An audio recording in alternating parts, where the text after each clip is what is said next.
Iya. Aku seneng sing gede-gede ngene lagi. Hebat tapi ini. Selamat sukses. Bangun rumah sakit ya? Iya. Gede. Berapa gitu? Habis berapa gedung itu? Sebentar. 300. Yang mahal itu anunya nanti. Baru tanya. Tanya sama Mas Arti. Sama Pak Joko, Pak. Baik, selamat sore. Kok hening banget ya? Selamat sore, mohon izin Bapak, Ibu. Sore, aduh bulan Ramadan kok kayaknya lemes banget ya. Disapa dulu dong, selamat sore. Sore. Yang virtual Zoom ya, udah gabung berapa lang? 40 ya? 40 selamat sore juga yang bergabung secara virtual pada hari ini. Kayaknya mau maju ke depan dulu ya buat yang belakang-belakang biar diisi dulu. Boleh? Mbak-mbak cantik, mas-mas gantengnya, bapak ibunya, boleh diisi di kursi depan? Iya. Karena acara sebentar lagi kita akan mulai ya, kami mohon bagi peserta virtual untuk dapat mengaktifkan kamera dan menonaktifkan mikrofon masing-masing, serta bagi peserta yang hadir secara langsung dapat tetap menjaga protokol kesehatan. Assalamualaikum warahmatullahi wabarakatuh. Selamat sore dan selamat datang. Yang kami ucapkan yang terhormat kepada Rektor Ubaya, Bapak Dr. Insinyur Beni Lianto, MMBAT, Ketua Aptisi Wilayah 7 Jawa Timur, Profesor Dr. Haji Sukowiono, SHMH, Vice President Area Account Management, Bapak Yogi Rizkian Bahar, General Manager Enterprise Account Management East Area, Bapak Anka Jatmika, General Manager CSR Telkomsel, Bapak Andri Priyo Santoso, Head of Growth and Business Kunci, Bapak Ardi Kemara Pradipta, Ibu Putu Rusmila Dewi Kesiman, SPD MPD, dan seluruh pengurus aptisi, serta Bapak Ibu undangan yang hadir baik secara daring maupun luring pada hari ini. Tentunya kami ucapkan syukur alhamdulillah ya di bulan yang penuh berkah ini. Ada yang puasa? Ada yang puasa? Puasa masih ya, masih sehat ya, masih semangat ya Bapak Ibu, masih semangat ya. Yang virtual juga jangan kendor juga semangatnya di rumah, karena hari ini kita akan berbincang dan menuai banyak materi hari ini. Tapi kayaknya Bapak Ibu ini tenaga pendidik ya, betul ya, dosen ya. Saya berasa ujian skripsi sekarang. Kok kayak ada di virtual, ada langsung. Saya deg-degannya kayak ujian skripsi, mohon izin Bapak Ibu. Saya melihat banyak akademisi-akademisi di sini dan semoga kita selalu dikaruniai kesehatan dan keselamatan dari Tuhan Yang Maha Esa ya tentunya. Baik, mengaju ke acara yang pertama langsung saja menyanyikan lagu Indonesia Raya. Kepada seluruh hadirin kami mohon berdiri.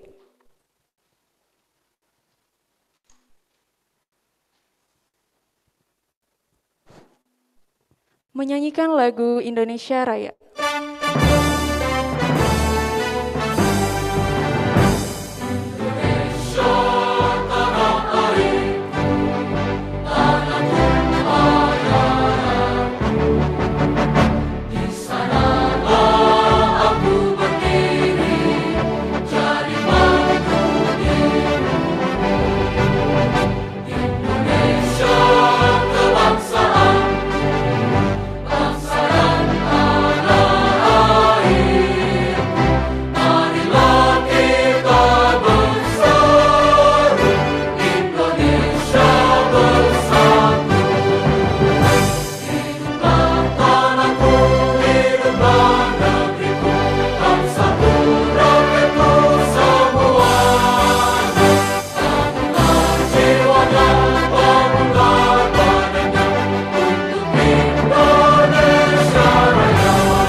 hadirin dimohon duduk kembali. Baik, kayaknya dari tadi saya ngomong belum pada kenal ya. Belum pada kenal kan Bapak? Saya ngomong di depan sini, kalau kata pepatah tak kenal maka tak sayang. Tapi kalau diplesetin anak sekarang, kalau udah kenal jangan makin sayang. Perkenalkan dulu, nama saya Ning Antariskia, biasa dipanggil Ning Riris. Kenapa panggilannya Ning? Karena saya asli warga Surabaya. Biasa dipanggil Ning untuk wanita-wanita Surabaya. Perkenalkan, nama saya Ning Antariskia atau Ning Riris yang akan membawakan acara pada hari ini pada beberapa jam ke depan. Sebelum kami menginjak ke acara selanjutnya, lebih baik kita untuk berdoa bersama-sama ya Bapak Ibu. Kami persilahkan menurut agama dan keyakinannya masing-masing berdoa dimulai.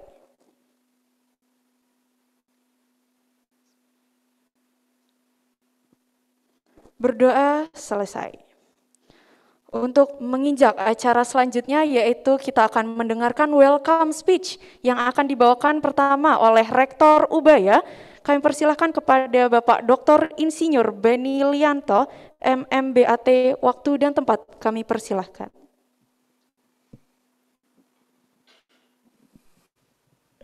Perkenalkan saya Cak Beni, Ning ini Cak. Ini sudah aktif sudah ya, oke. Assalamualaikum warahmatullahi wabarakatuh. Shalom, Om Swastiastu, Namo Buddhaya, salam kebajikan, dan salam multikultur dari Universitas Surabaya untuk kita semua. Dan jangan lupa salam inovasi. Tepuk tangannya dulu. Yang saya hormati dan banggakan Ketua Aptisi Wilayah 7, Prof. Suko, kemudian seluruh jajaran pengurus Aptisi yang hadir pada kesempatan ini,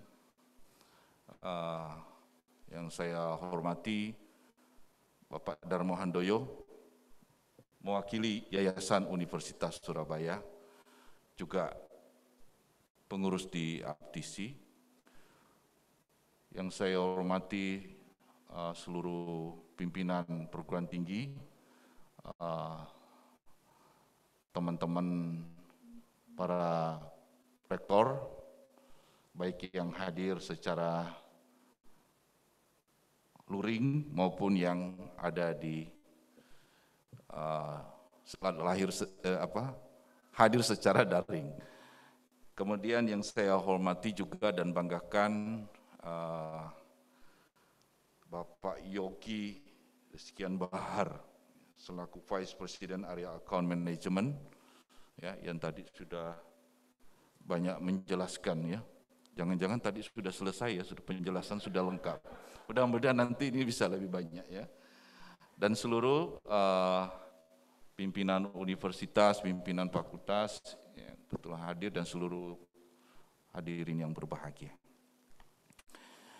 Ya, kita patut bersyukur ya kita bisa bertemu pada sore hari ini dengan suasana yang ya sekarang bisa lebih banyak. Dulu kalau ketemu maksimum 5 orang, nah sekarang kan sudah lebih banyak ya. Dan kita semua dalam keadaan baik dan sehat ya, semua itu karena kehendak Tuhan. Siang hari ini ya saya pertama-tama selaku pimpinan Universitas Surabaya menyampaikan selamat datang di kampus Universitas Surabaya, kampus 2. Kita berada di area gedung perpustakaan Ubaya, lantai 5. Ya. Mungkin beberapa Bapak Ibu sudah pernah atau sering datang ke sini, mungkin juga belum. Kemudian kami ditunjuk oleh Aptisi, ya. Pokoknya saya manut saja sama Prof. Suko ini ya, dan Bu Eva ini ya. Nah, ditunjuk sini kita siap ya untuk menjalankan acara yang saya kira sangat penting ini. Acara ini sangat penting ya. Kalau dengar tadi Pak Yogi ngomong, waduh, kayaknya rugi ya kalau kita enggak mendengarkan.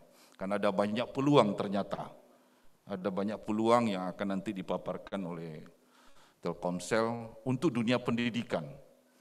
Ya, jadi saya kira memang dunia pendidikan ini, kalau boleh saya kata sekarang ini semua galau, ya, galau dan bingung. Ya. Kira-kira tantangan ke depan ini, bahkan ada yang bertanya, ini kira-kira perguruan tinggi 10 tahun masih ada apa enggak ini? Ya, masih ada apa enggak? Atau ada tapi modelnya enggak seperti ini lagi, mungkin. Ya. Nah, oleh karena itu kita harus bergaul akrab sama Telkomsel ini, ya. Karena jangan-jangan nanti Telkomsel bisa salah satu mitra yang penting ya untuk merubah bentuk perguruan tinggi ke depan dalam perguruan tinggi model baru, ya, model baru. Nah, saya kira pertemuan kita kolaborasi dengan berbagai pihak saya kira penting. Sekarang ini tidak bisa kita bekerja sendiri, ya, dipikir-pikir sendiri, ya, gak mari-mari kalau dipikir sendiri, ya. Jadi kita harus banyak berkolaborasi dengan berbagai pihak. Nah, salah satu hari ini PT Telkomsel saya kira sebagai mitra yang sangat strategis. Semoga acara ini beri manfaat bagi kita semua. Dan saya ya selaku tuan rumah ya Pak ya, ya selaku tuan rumah. Enggak usah dibuka enggak nih? Enggak perlu ya. Membuka acara ini ya dan mempersilahkan untuk memulai acara yang sangat penting pada sore hari ini. Sekian kira-kira yang bisa kami sampaikan. Terima kasih. Assalamualaikum warahmatullahi wabarakatuh. Salam multikultur. Baik, terima kasih Bapak atas welcome speech-nya sore hari ini ya, yang akan dilanjutkan dengan welcome speech dari Ketua Aptisi Wilayah 7 Jawa Timur kepada Bapak Profesor Dr. Haji Sukowiono, SHMH. Kami persilakan. Terima kasih. Assalamualaikum warahmatullahi wabarakatuh. Selamat sore, sejahtera untuk kita semua. Yang terhormat tuan rumah Bapak Rektor Ubaya, Bapak Dr. Insinyur Benilianto MM BAT, yang terhormat VP Area Account Manajemen Telkomsel, Bapak Yogi R. Bahar, yang terhormat Bapak Andri Priyo Santoso, yang terhormat Bapak Andi Kemara Pratipto, Ibu Juanita Erawati, Ibu Putu Rusmila Dewi Kesiman SP, dan Ibu sekalian, baik pengurus Aptisi Jatim maupun Bapak Ibu dari PTS di Jawa Timur yang berbahagia. Pertama-tama marilah kita panjatkan syukur kepada Allah Tuhan Yang Maha Esa, karena berkat rahmat dan ridhonya pada sore hari ini, kita bisa hadir di sini dalam keadaan sehat walafiat. Tadi disampaikan Pak Beni, biasanya kita itu kan berjarak gitu ya, dan paling 5 orang gitu ya. Sekarang kita agak longgar, apalagi setelah dapat vaksin booster gitu ya. Namun ternyata beberapa waktu yang lalu di perguruan tinggi di Malang, baik PTN PTS itu sudah banyak yang melakukan pembelajaran luring dengan tatap muka terbatas. Namun rupanya terpaksa dirubah lagi karena yang terkonfirmasi meningkat. Nah, sekarang rupanya hibrid seperti ini, daring luring tapi terbatas itulah. Oleh karena itu betul yang dikatakan Pak Beni ini, tadi dikatakan bahwa di era pandemi ini, sekarang ini tidak ada pilihan lain kita. Kalau dulu sebenarnya sudah ada lah, ya, daring luring hibrid ada, cuma belum serius kayak pandemi ini. kita belum belajar betul lah bagaimana sistem pembelajaran model hibrid ini. Nah, sekarang rupanya sudah betul-betul coba dilaksanakan, walaupun masih banyak yang gagap. Ya. Kebijakan-kebijakan di masa pandemi yang berhubungan dalam proses pembelajaran mendorong pada para peneliti, dosen, praktisi, mahasiswa, dan berbagai profesi lain untuk lebih kreatif dalam berinvensi, temuan-temuan dalam berbagai aspek kehidupan. Saat ini, dalam dunia pendidikan sudah mengintegrasikan aspek-aspek digital sebagai medianya. Dunia metaverse rupanya juga berdampak pada dunia pendidikan. Saat ini banyak sekali temuan-temuan teknologi pembelajaran berbasis Internet of Things, augmented reality, virtual reality, dan teknologi yang lainnya. Artinya, sebagai akademisi sudah sepatutnya kita mengadopsi dan beradaptasi terhadap perkembangan teknologi. Karena mahasiswa yang kita ajar saat ini merupakan generasi Z. Sehingga dosen harus mampu mengimbanginya.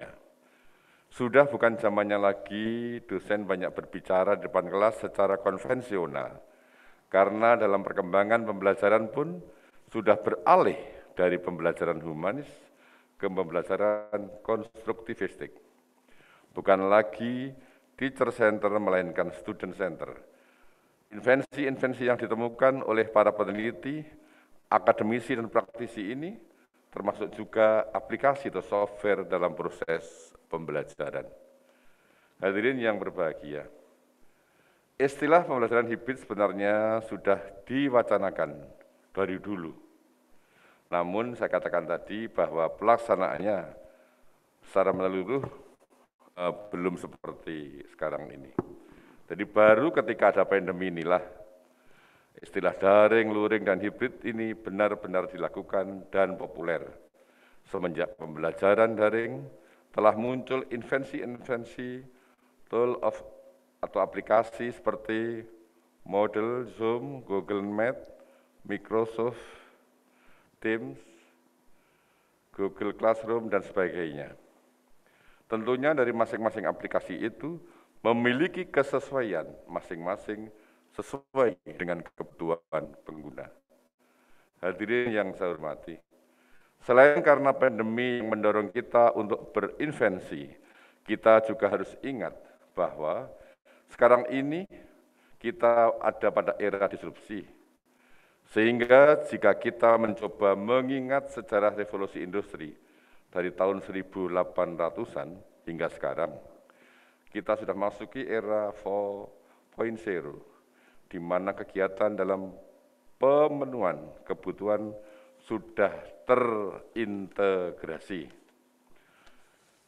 melalui penggunaan teknologi, wireless, dan big data. Sehingga yang ingin saya tekankan di sini adalah penemuan-penemuan mengenai aplikasi pembelajaran tadi juga karena bagian dari adaptasi kita dalam era digitalisasi 4.0. Bagi perguruan tinggi, saat ini sedang melaksanakan dan terus menyesuaikan dengan kebijakan Merdeka Belajar dan Kampus Merdeka yang kita sering sebut MBKM. Di mana dalam pelaksanaan MBKM sangat banyak sekali program yang ditawarkan, yang muara dari program tersebut adalah untuk meningkatkan kualitas lulusan. Dalam pelaksanaan MBKM, kerjasama memiliki peran yang sangat vital, karena dalam pelaksanaan pendidikan oleh mahasiswa tidak hanya dilakukan oleh perguruan tinggi, namun juga bisa melalui program magang di DUDI. Adanya pandemi COVID-19, era disrupsi, dan kebijakan MBKM, selain mendorong untuk berinvensi dengan adanya 3 hal tersebut, juga mendorong kita semua saling berkolaborasi untuk berinvensi dan menghasilkan lulusan dengan kualitas yang tinggi. Tentunya kolaborasinya tidak hanya antar institusi dengan institusi, namun juga bisa dilakukan melalui institusi dengan dunia usaha, dunia industri, yang sering kita sebut dengan DUDI. Dalam webinar yang diinisiasi oleh Aptisi dan Telkomsel akan disampaikan dengan berbagai desain hybrid learning dan ekosistem kampus. Aptisi akan terus berkolaborasi baik dengan sesama institusi pendidikan maupun dengan DUDI sebagai bentuk partisipasi dan fungsi dari asosiasi perguruan tinggi dalam menghasilkan generasi emas. Lagi saya ucapkan terima kasih kepada Telkomsel atas kerjasama yang sudah tersalin. Terima kasih. Wassalamualaikum warahmatullahi wabarakatuh. Baik, terima kasih Bapak untuk welcome speech-nya pada sore hari ini yang akan dilanjutkan juga dengan welcome speech dari VP Area Account Manajemen Telkomsel kepada Bapak Yogi R. Bahar. Waktu dan tempat kami persilahkan. Bismillahirrahmanirrahim. Assalamualaikum warahmatullahi wabarakatuh. Biar mencairkan suasana, izin saya pantun dulu nih Prof. Jadi kalau datang saya biasanya pantun dulu nih. Jalan-jalan ke Ubaya belajar teknologi maritim. Cakep. Pulangnya bawa bebek sinjai sebagai oleh-olehnya. Cakep. Luar biasa kampus Ubaya dan dunia pendidikan di Jatim. Siapa lagi kalau bukan Prof. Beni rektornya dan Prof. Suko ketua aptisinya. Boleh, tepuk tangannya dulu dong. Lancar ya Pak ya, lancar Pak ya. Buatnya baru tadi Pak. Langsung ya Pak ya? Langsung. Latihan terus sekarang buat pantun Pak Prof. Beni. Habis ini Bu Eva cocok. Puji syukur kehadirat Allah Subhanahu wa taala bahwa kita akhirnya bisa hadir di tengah-tengah ini baik luring gitu ya, online maupun hadir di tengah-tengah kampus Ubaya yang megah ini. Pertama-tama tentu ucapkan terima kasih dan salam hormat kepada, saya panggilnya Prof aja Pak ya, karena buat saya guru itu selalu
gitu ya. Jadi saya pikir ini bagian dari bagaimana kami sebagai industri itu bisa memberikan knowledge ya kepada mahasiswa-mahasiswa kita, sehingga terciptanya insan-insan yang kita harapkan paripurna, sehingga dia tidak hanya belajar teori tapi dia tahu bagaimana industri itu bergerak dan bekerja gitu ya.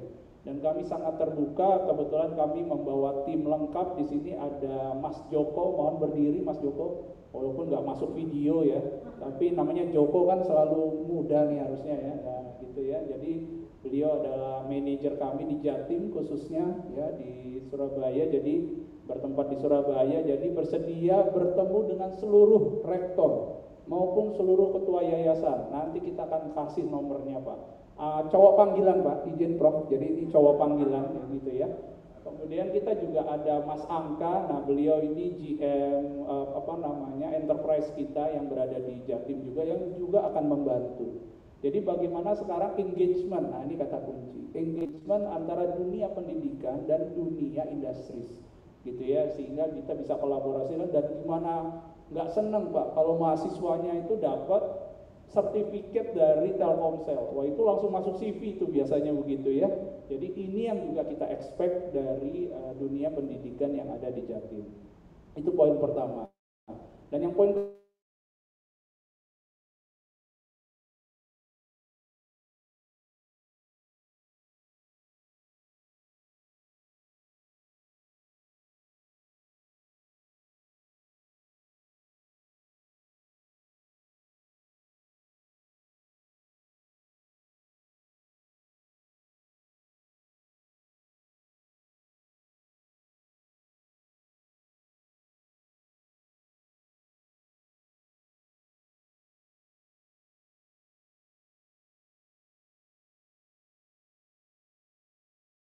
murah dibanding harga yang berada di pasaran retail saat ini.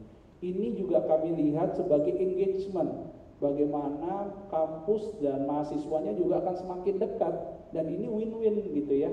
Artinya win-win, mahasiswanya juga dapat paket data yang lebih murah dibanding dia beli di luar, dan di sisi lain juga as a business, university juga mendapatkan margin dari situ.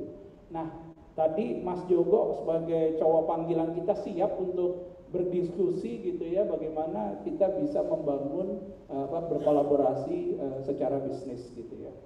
Kemudian yang ketiga, nanti kita juga ada program terkait dengan inovasi di dunia pendidikan. Kebetulan kami punya subsidiaries gitu ya, yang namanya Kunci. Nah, ini teman saya ini nanti yang akan share, Mas Ardi gitu ya.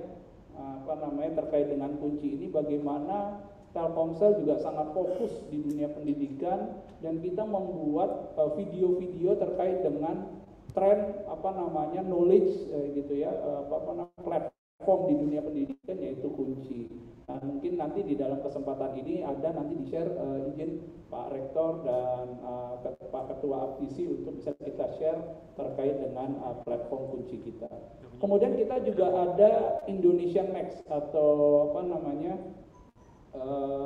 Next Dev gitu ya. Bagaimana kita juga ingin mengakomodir mahasiswa-mahasiswa berprestasi, karena kita punya program bagaimana meng-highlight mahasiswa-mahasiswa berprestasi di seluruh wilayah Indonesia. Nah, jadi ini program khususnya juga Telkomsel yang nanti mungkin akan dipresentasikan oleh Mas Andri juga gitu ya. Jadi mudah-mudahan ini waktunya cukup, sehingga harapannya kami all out Pak, izin Telkomsel untuk dunia pendidikan, mulai dari paket datanya, mulai dari magangnya, mulai dari platform pendidikannya, dan mulai bagaimana mendorong mahasiswa-mahasiswa kita menjadi mahasiswa-mahasiswa terbaik gitu ya. Dan harapannya kolaborasi ini bisa kita bangun terus gitu ya, sepanjang tahun gitu ya. Dan kembali di ujung, mari kita bangun orang-orang Indonesia menjadi orang-orang yang terbaik, menjadi orang-orang yang bisa memberikan manfaat bagi orang lain. Itu aja dari saya, mohon maaf kalau ada kata-kata yang salah. Terima kasih. Assalamualaikum warahmatullahi wabarakatuh. Waalaikumsalam warahmatullahi wabarakatuh. Baik, terima kasih kepada Bapak Yogi ya. Kalau tadi dibuka pantun, saya punya penutup pantun. Boleh ya Bapak? Jalan-jalan beli manggis. Terima kasih Bapak sambutannya yang manis. Udah ya, udah dibahas ya Pak ya, kita sama ya pembuka dan penutupnya. Oke, untuk selanjutnya kita akan menandatangani kontrak. Kepada yang bersangkutan kami persilahkan kepada Aptisi Wilayah 7 Jawa Timur Profesor Dr. Sukowiono SHMU dan PT Telekomunikasi Seluler Yogi Rizkian Bahar. Penandatanganan ini yaitu penandatanganan nota kesepahaman layanan paket juara antara PT Telekomunikasi Seluler dengan Aptisi Wilayah 7 Jawa Timur di Surabaya 13 April 2022.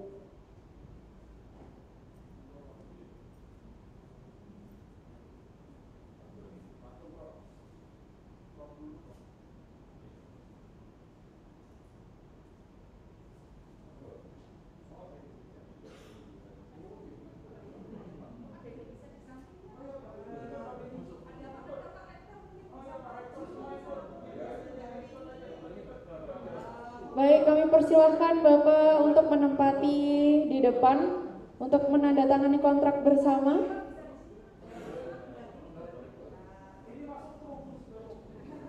Boleh gabung semua sekampung juga boleh ya Bu ya. Bawa keluarganya boleh ya Bu ya. Oke.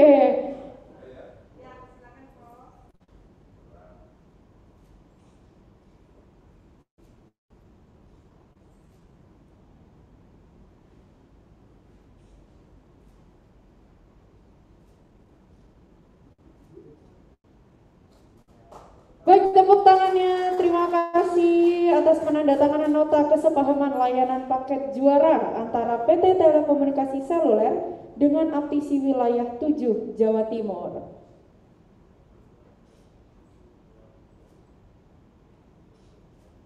Nah, oke, foto-fotonya sudah, oke, dokumentasinya sudah. Terima kasih. Semoga selalu terjalin hubungan yang baik ya, tentunya.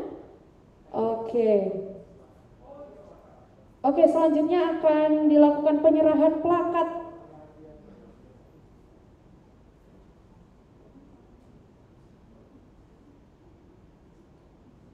Ya, kami persilakan untuk sekaligus mengambil gambar dan dokumentasi ya untuk penyerahan plakat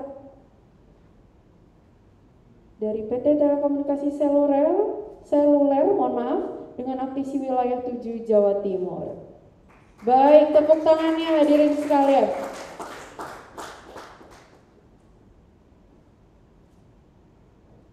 Oke, terima kasih Bapak. Saya ucapkan selamat dan semoga terjalin hubungan yang selalu baik ya antara PT Telekomunikasi Seluler ini dan Aptisi Wilayah 7 Jawa Timur tentunya.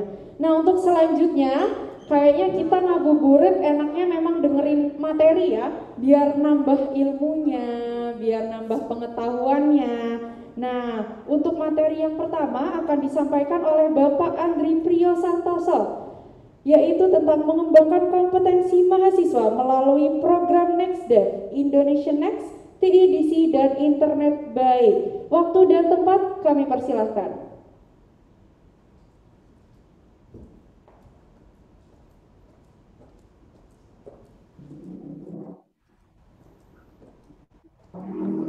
Oke, baik. Terima kasih, Mbak. Yang saya hormati Bapak Profesor Dr. Haji Suko Wiono, selaku Ketua Aptisi Jawa Timur, Rektor Ubaya Dr. Insinyur Beni Lianto, VP Account Management Telkomsel Mas Yogi, Ibu Juanita Rawati, Bapak Ibu sekalian, serta senior leader Telkomsel. Assalamualaikum warahmatullahi wabarakatuh. Salam sejahtera buat kita semua dan semangat pagi. Pagi.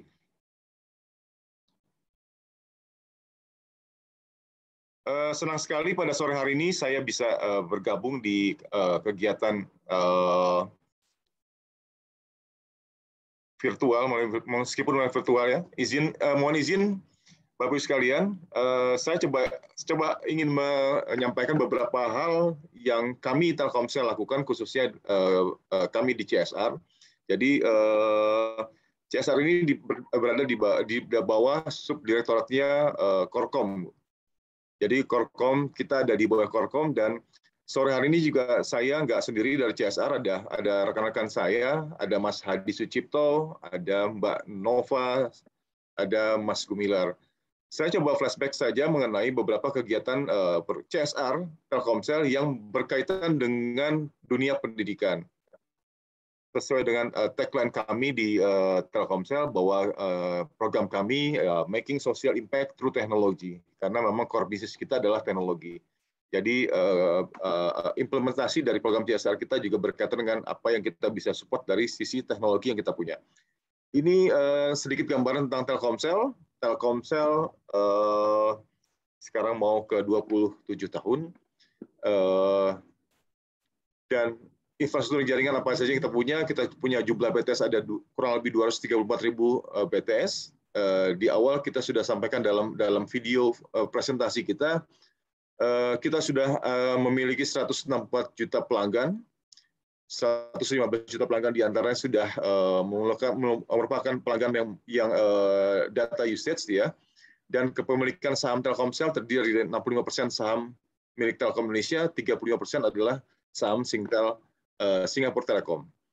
Ini adalah beberapa digital platform, digital connectivity yang Telkomsel miliki. Next.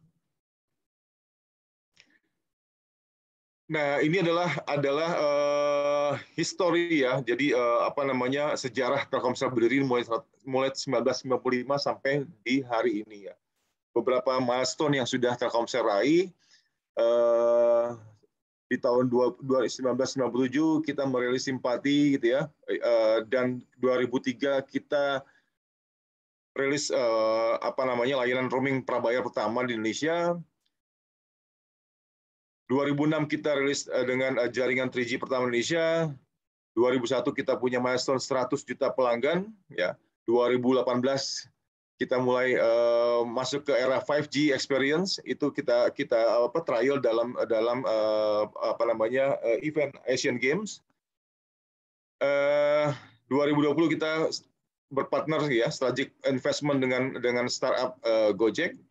Dan 2021 kita mulai rilis untuk komersial 5G Indonesia. Dan ini adalah beberapa award atau penghargaan yang Telkomsel dapatkan ya. Pertama adalah Economic CSR Award 2020 dan seterusnya sampai ke Marketing Youth Choice Brand Award 2020.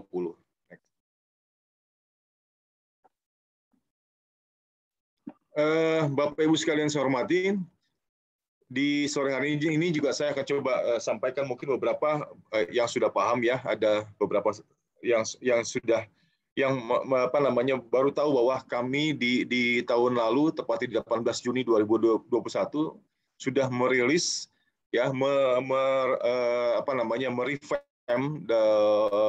logo kami Telkomsel sesuai dengan sejalannya transformasi corporate kami menjadi digital telco company. Jadi logo Telkomsel sekarang seperti ini Bapak Ibu sekalian sudah berubah, jauh lebih fresh ya, lebih dinamis ya, sesuai dengan visi misi kami menjadi penyedia layanan dan solusi gaya hidup digital mobile kelas dunia terpercaya. Kita juga memberikan layanan dan solusi digital mobile ya. Itu adalah misi kami, dan yang terutama adalah prinsip kami Telkomsel adalah 4 hal yang sangat penting: integrity, purposeful, empowering, dan exciting. Ini adalah bagian rangkaian dari perubahan logo Telkomsel. Dan ini adalah beberapa hal yang Telkomsel miliki, yang kita punya komitmen untuk selalu bersinergi, selalu memberikan kontribusi untuk negeri. Kita punya Indonesia Next, kami punya The Next Dev, ada Digital Creative Entrepreneurs, Micro Maju, ada Tera, Telkomsel Emergency Response and Recovery Activity. Ini berkaitan dengan kebencanaan ya Pak. Di Desember lalu kami juga ikut support membantu dalam pemulihan bencana di Semeru, di Lumajang ya. Ada internet baik gitu ya. Dan berkaitan dengan kolaborasi bersama pemangku kepentingan, kita punya Kampus Merdeka, 99% Aku, Maxstream, ya. Dan semua itu juga terkoneksi dengan pemerataan jaringan broadband. Dan kita juga dalam konteks pandemik juga bersinergi mendukung program pemerintah Kemendikbud melalui program Merdeka Belajar Jarak Jauh. Next. Nah, ini yang coba saya sampaikan Bapak Ibu sekalian, mohon izin bahwa ada tiga program utama kami di CSR yang memang relate dengan dunia pendidikan ya. Yang pertama adalah Next Dev. Next Dev ini komitmen kita Telkomsel bagaimana kita mengembangkan kondisi teknologi yang semakin cepat ya melalui pengembangan startup digital ya. Next. Oke, ini bagian dari The Next Dev. The Next Dev adalah platform pencarian pengembangan early stage ya startup di Indonesia yang berorientasi pada inovasi social impact. Jadi kita membuat satu program yang mungkin boleh dibilang semacam kompetisi ya untuk menciptakan startup yang bisa kita kita dorong untuk sebagai early stage dia untuk bisa maju secara bisnis dan social impact-nya. Ini adalah beberapa positioning yang kita miliki bahwa the next step ini promise value dan mission statement, program tone, program fokus atau positioning statement. Jadi positioning statement dari Next Step adalah merupakan sebuah program pengembangan startup digital yang non-profit pastinya dan non-political pastinya, sehingga standpoint yang diambil cukup netral. Jadi kita akan memberikan beberapa tantangan ya buat dari tahun ke tahun sesuai dengan track yang kita coba create gitu ya. Next. Nah, ini adalah rangkaian atau journey dari The Next Step, Bapak Ibu sekalian. Yang pertama adalah kita dirancang agar dapat berperan sebagai enabler ya bagi segala kebutuhan startup pemula di Indonesia ya. Ini rangkaian The Next Step. Yang pertama adalah The Next Step Talent Scouting ya. Yang kedua adalah The Next Step Academy. Berikutnya masuk ke The Next Step Summit. Yang terakhir adalah The Next Step Hub. Jadi ini rangkaian kegiatan Next Step dari tahun ke tahun ya. Next. Bapak Ibu sekalian, The Next Step kita sudah mulai running di tahun 2015 ya. Di 2015 totally sampai di tahun ini sudah 5.500 startup yang sudah registrasi sebagai peserta Next Step ya. Dan ini 2015 kita selalu mempunyai progres ya, selalu improvement dalam hal penyelenggaraan ya. Meskipun kemarin kita 2 tahun ini karena kondisi pandemi kita membuat acara dalam konsepnya virtual. Di 2015 kita punya 1.100 peserta dan 10 startup yang menjadi finalis ya. 2016 1.416, 20 startup yang finalis, dan seterusnya sampai ke 2021 yang sekarang kita sedang running. Kenapa kita di 2022 kita masih jalan di Next Step program 2001? Karena sempat kemarin kita karena kondisi pandemik 1 tahun kita skip Pak. Jadi kami Telkomsel di CSR terutama semua program kita postpone karena kita fokus untuk membantu pemerintah dalam hal penanganan COVID-19, yaitu memberikan beberapa bantuan alat kesehatan untuk seluruh rumah sakit di Indonesia. Nah, sekarang 2021 masih ongoing, kita sudah masuk lagi masuk ke Next Step Summit ya. Ini beberapa rangkaian kegiatan Next Step dari tahun ke tahun. Next. Nah, di awal tuh saya tadi sempat sampaikan bahwa fase dari Next Step itu adalah pertama adalah Next Step Talent Scouting ya. Kita memberikan men-challenge peserta berdasarkan dari lihat dari tren yang terjadi saat ini ya.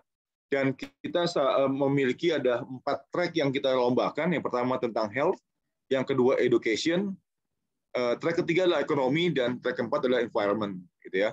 Dan ini yang nanti ke depannya kita akan berikan buat the next step peserta next step ya. Jadi 4 track ini akan disubmit oleh para peserta yang akan mengikuti kegiatan ini, dan kegiatannya setelah ini akan masuk ke dari mulai submission masuk ke final pitch ya, submit. Ada 12 startup dari yang akan kita sertakan. Jadi dari masing-masing track kita hanya ada 3 startup yang menjadi best of the best, sehingga totalnya ada 12 startup. Dari 12 startup ini kita challenge lagi melalui beberapa mentoring dan segala macam, masuk menjadi best, tiga startup best of the best. Next. Nah, akademi setelah teman-teman dari 12 startup ini menjadi finalis, kita akan mentoring dia dalam satu kelas khusus ya. Ada mentor kita yang kita sudah siapkan, dan yang pasti adalah yang sudah sangat experience di bidangnya sesuai dengan track masing-masing. Ini rangkaian ada assessment, ada webinar mentoring, dan terakhir yang pasti adalah inauguration dan evaluasi atau report card. Next. The Next Step Summit, ya, summit kita terakhir sebelum pandemik kita lakukan di tahun 2019, ya. 2019 itu terakhir kita bikin Next Step Summit, ya, dihadiri oleh Pak Menteri Kominfo, Pak Menteri Pariwisata, ya. Ini adalah rangkaian kegiatan The Next Step Summit. Jadi semacam exhibition yang kita create. Semua startup yang terundang, yang kita undang akan kita membuat semacam booth ya, dan best of the bestnya akan presentasi gitu ya di dalam kegiatan ini. Yang pasti juga ada investor yang akan hadir. Next.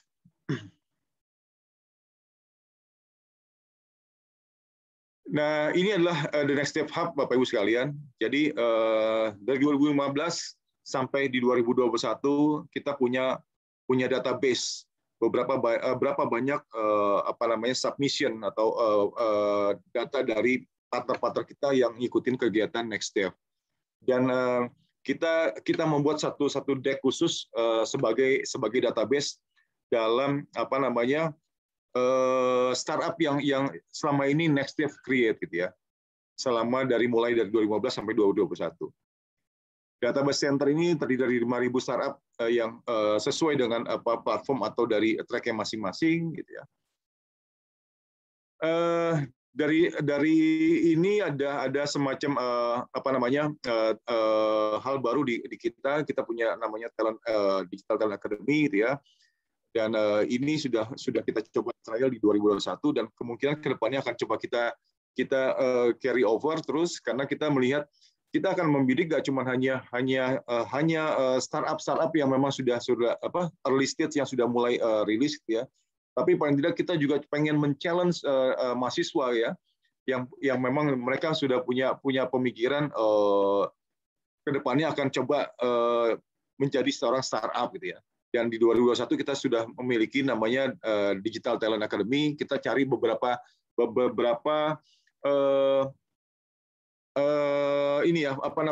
mahasiswa yang memang punya talent gitu ya di bidang itu, dan kita akan membuat satu kelas khusus buat mereka untuk pengembangan ide-idenya kreatifnya. Next.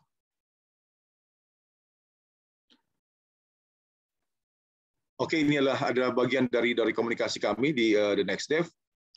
Ya, next.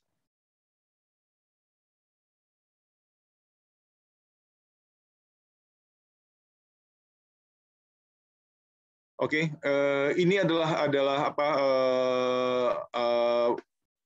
tentang bagaimana situasi startup di Indonesia. Next. Oke, baik, karena waktu terbatas, saya coba akan cepat aja. Yang kedua adalah mengenai Indonesia Next ya. Indonesia Next adalah program CSR kami yang fokus di dunia pendidikan. Kalau Bapak Ibu sekalian mungkin sudah beberapa yang paham ya, bahwa ini adalah semacam, kalau garis bawahin mungkin adalah program Telkomsel memberikan sertifikasi gitu ya. Intinya sertifikasi, tapi dengan rangkaian kegiatan yang sangat full package ya. Sertifikasi yang kita berikan adalah sertifikasi yang memang relate dengan teman-teman dari mahasiswa atau mahasiswa yang membutuhkan. Jadi semacam pelengkap portfolio gitu ya. Dan kita sudah di season ke-6 ya, artinya tahun ke-6 kita berjalan.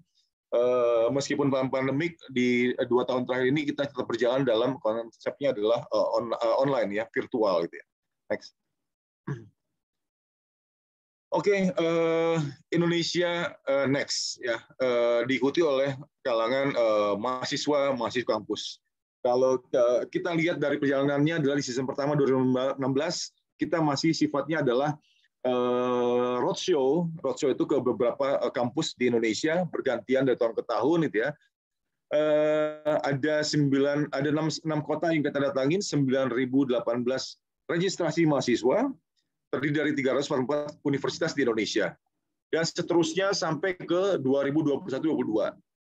Kita merubah konsep masuk ke online di tahun lalu, Dan sekarang kita tidak fokusnya kepada kampus, tapi lebih kepada bagaimana kita menggrab mahasiswa yang ada di 34 provinsi sesuai dengan pembagian regional wilayah di Telkomsel, gitu ya. Dan ini kami rasa jauh sangat efektif, gitu ya. Season kelima sampai menghit 19.100 lebih peserta, 693 kampus. Season ke-6 adalah 10.500 peserta, 695 kampus. Next. Ini adalah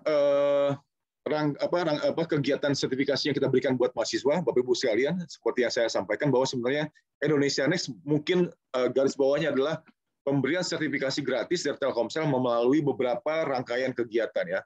Yang pasti nggak hanya semua orang butuh ini, tapi semua orang juga harus mengikuti rangkaian kegiatan yang kita punya. Jadi karena kita juga membatasi Bapak Ibu sekalian pemberiannya, dari sekian banyak peserta yang ikut, mereka harus mengikuti beberapa tahapan agar bisa mendapatkan sertifikasi. Sertifikat yang kita berikan macam-macam dari tahun 2016 sampai sekarang ke season ke-6. Yang menarik adalah perubahan dari konsep acara, gitu ya. Dari yang 2 tahun terakhir ini yang banyak diminati sama mahasiswa adalah bagaimana pengembangan UI UX, ya. Jadi user experience, user interface, ya. Kalau di teman-teman kita di IT, ya. Jadi mereka pengen tahu bagaimana tentang itu, gitu ya, pembekalan seperti apa, dan kita memberikannya melalui virtual atau online. Next. Nah, ini adalah flow, ya, flow rangkaian kegiatan sampai mahasiswa tersebut bisa mendapatkan training, bisa mendapatkan sertifikasi gratis. Kita pilih juga mereka dari sekian banyak menjadi best of the best, gitu ya. Sampai terakhir di tahap akhir kita punya 34 peserta yang terbaik, gitu ya. Itu dari ribuan orang loh, Bapak Ibu, dan kalau kita lihat sekarang ini trennya sangat menarik. Jadi banyak sekali kampus-kampus dari Indonesia Timur yang juga sudah mulai join, ya. Tidak terutama bisa nggak cuma hanya di wilayah Jawa, gitu ya. Kalau yang selama ini kita tahu bahwa ini adalah potensi kampus yang terbaik di wilayah Jawa, ternyata tahun lalu pemenangnya adalah salah satu putra Papua, ya, dari Uncen. Next. Nah, ini rangkaian webinar yang kita adakan.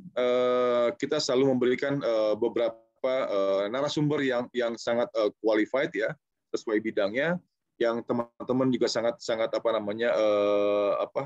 exciting, gitu ya, untuk mengikuti kegiatan dari webinar kita. Next.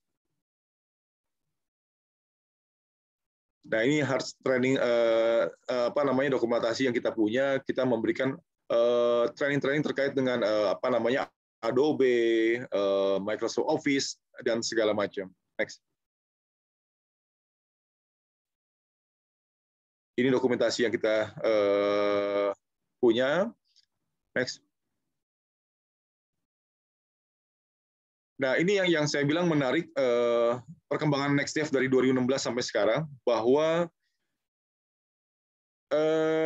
di tahun lalu 2021 season kelima, pemenang best of the best-nya itu dari Universitas Uncen Papua, dan yang kedua ini dari Semarang, yang ketiga dari Bengkulu.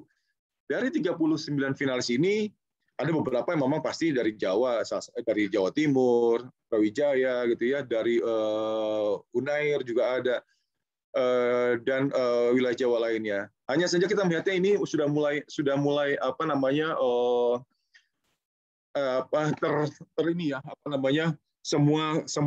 semua wilayah sudah mulai menikmati, sudah mulai merasakan manfaat dari Indonesia Next, dan bagi mahasiswa ini suatu hal yang menurut mereka harus ikut, gitu ya. Mereka harus ikut karena banyak sekali manfaat, benefit yang mereka dapat dari kegiatan ini. Next. Oke, program ketiga dari kami yang berkaitan dengan pendidikan adalah internet baik. sesuai tagline kita adalah kebaikan internet dimulai dari internet baik. Jadi Bapak Ibu sekalian, jika ingin mengetahui internet baik ini seperti apa gitu ya, dan bagaimana sih ini bisa menjadi semacam media atau platform digital yang bisa sangat powerful gitu ya, bisa di-download di Google atau Google Store atau Play Store, itu internet baik ya. Dan kita sudah menjalankan ini sejak 2016 Bapak Ibu sekalian.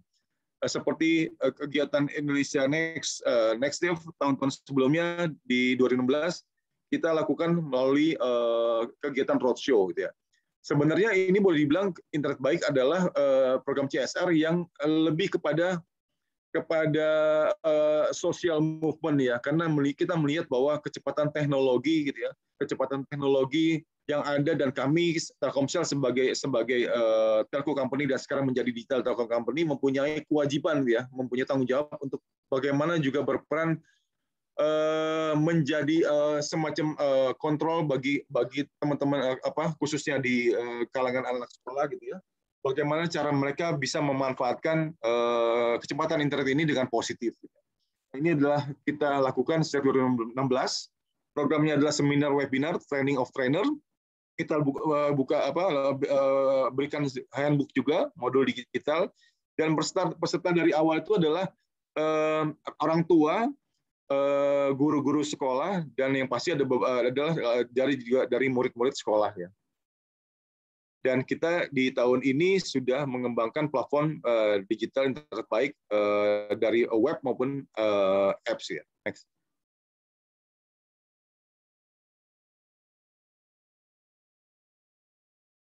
Nah, ini adalah aplikasi yang sudah ada di App Store, Play Store. Internet baik gitu ya. Dan kalau sangat menarik internet baik ini, di dalamnya jadi topiknya nggak cuma hanya topik bicara tentang kekinian ya, tapi banyak hal tentang parenting, tentang psikologis, tentang games juga ada, tentang bagaimana belajar. Yang sekarang lagi hits adalah belajar kebudayaan Korea maupun belajar cara bahasa Koreanya gitu ya, dan banyak hal gitu ya tentang branding. Dan ini internet baik kita berkolaborasi dengan Siberkreasi dari Kominfo gitu ya, karena kami punya visi dan misi yang sama, bagaimana kecepatan teknologi ini juga bisa dimanfaatkan secara positif ya melalui beberapa rangkaian kegiatan yang kita ciptakan. Ini ada 3 platform kita buat, kita bisa cari topiknya, kita bisa via audio gitu ya. Dan yang menarik sekarang kita membuat program yang memang bisa dinikmati oleh subscribernya dengan bisa mendapatkan door prize atau hadiah. Ini contoh beberapa tematik yang kita miliki di internet baik. Pertama, cara efektif membuat aturan penggunaan gadget dengan anak. Ini yang pasti adalah pembicaraan adalah psikologis ya, psikolog ya. Jadi saya juga baru tahu Bapak Ibu sekalian bahwa ada aturan mainnya, berapa lama, berapa jam seorang anak ya sesuai usia tertentu dia harus melihat gadget. Tidak boleh lebih dari patokan itu gitu ya. Jadi misalnya anak 6 tahun kurang lebih 1 hari hanya sejam gitu ya. Tapi kalau kita lihat sekarang kan beda gitu ya. Semua anak kecil, anak sekolah sudah pegang gadget masing-masing. Gitu. Ini juga ada tips untuk guru, terus perlindungan data, bagaimana berpendapat di medsos gitu kan ya. Terus membaca perilaku manusia digital. Ini topik-topik yang kita buat di dalam aplikasi internet baik.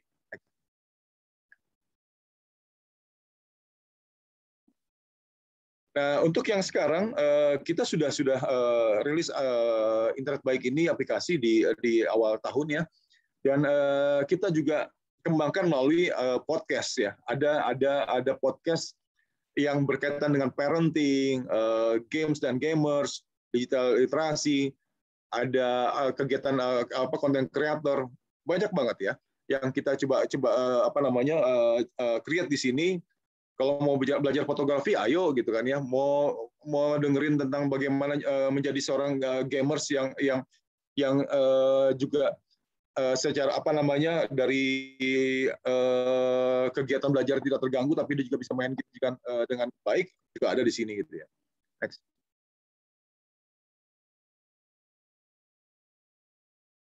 Nah, ini adalah apa namanya konten yang kita buat. Jadi berkaitan dengan terbaik, kita bisa coba Bapak Ibu sekalian coba download di sini, ada websitenya juga. Dan semua ini bisa bersertifikasi loh ya. Jadi artinya kalau misalnya kita mengikuti satu pokok pembicaraan, satu pokok materi tentang misalnya tentang dunia wirausaha, ada mentor di situ. Kita melihat ada berapa modul-modul yang kita ikutin, dan terakhir kita bisa dapat sertifikat gratis otomatis. Next. Ini adalah semacam social movement yang kita create, Internet Baik Heroes. Jadi be the hero, be Internet Baik Heroes, jadi pahlawan baik gitu ya. Artinya kita pengen mengajak bahwa ini aplikasi yang sangat positif gitu ya, yang sangat menunjang atau mendukung dari mengontrol percepatan dari internet ya, terutama bagi anak-anak gitu ya, agar mereka bisa tahu gitu ya cara bagaimana kita membalancing itu semua. Dan ini adalah Internet Baik Heroes. Kita mengajak menjadi viral gitu ya. Kalau sudah download, kita bisa juga merekomendasi orang untuk coba download segala macam. Jadi semacam kegiatan MLM gitu ya. Tapi dalam konteksnya positif gitu ya. Jadi kita bisa mendapatkan poin-poin yang bisa kita kumpulkan, dan kita memberikan hadiah yang kita selalu siapkan di setiap bulannya. Ini adalah contoh hadiah yang kita siapkan. Mungkin itu saja dari kami di CSR, Bapak Ibu sekalian. Semoga bermanfaat. Kembali sekali lagi bahwa CSR kita adalah making social impact through technology. Demikian, terima kasih. Assalamualaikum warahmatullahi wabarakatuh.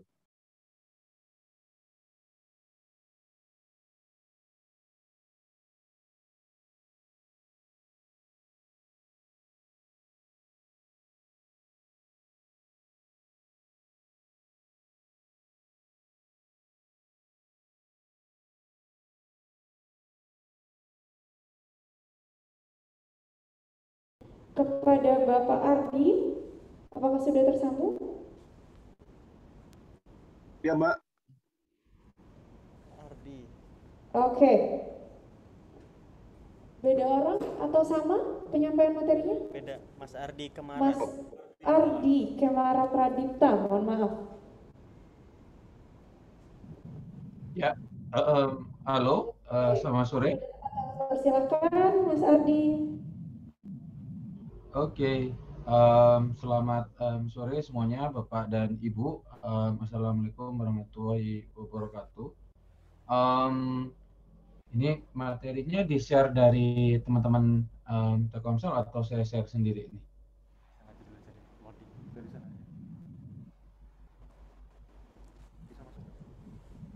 Dari Kak Ardi saja. Oke, siap. Oke, saya coba share screen terlebih dahulu ya. Oke,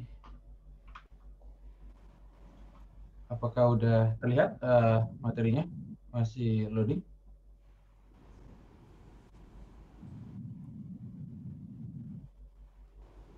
Sudah terlihat ya materinya ya? Sudah. Oke. Terima kasih. Selamat sore semuanya. Selamat sore untuk teman-teman di FTC dan Profesor dan Bapak Rektor. Kebetulan perkenalkan, nama saya Ardi Kemara Pradipta. Saya dari Kunci. Nah, untuk membahas Kunci itu apa dan seperti apa nanti isi dari aplikasinya dan apa saja yang bisa dipergunakan oleh teman-teman FTC dan beberapa teman-teman dari university yang lain, saya akan jelasin lebih detail setelah ini. Gitu. Nah, yang pertama sebenarnya ketika kita berbicara tentang pekerjaan ya, di 2030 itu menurut McKinsey, ini lembaga research internasional, itu memperkirakan bahwa ada sekitar 10 juta pekerja yang nantinya akan dibutuhkan di 2030 itu harus memiliki new skill atau kemampuan yang baru dan juga advanced degree, yang artinya bahwa lulusan dengan keilmuan yang sekarang itu masih belum terlalu cukup gitu di 2030. Nah, ternyata di 2030 itu juga ada beberapa efek atau ada beberapa hal. Yang pertama adalah ada sekitar 23 juta pekerjaan itu yang akan digantikan oleh automation atau mesin. Nah, ada 27 juta sampai 46 juta yang dimana kalau kita lihat kan serem amat ya, ada 23 juta yang digantikan dengan mesin, tapi ada 27 juta dan 46 juta itu pekerjaan baru yang di-create di same period, yaitu 2030. Nah, di mana 10 jutanya itu adalah pekerjaan yang relatif baru. Seperti misalnya, kebetulan saya dikunci kan head of growth dan bisnis ya. Jadi kalau orang, apa sih Mas itu growth, pekerjaan apa sih growth gitu ya. Biasanya orang lebih dengarnya kayak growth hacker gitu-gitu. Nah, itu something yang udah terjadi sekarang.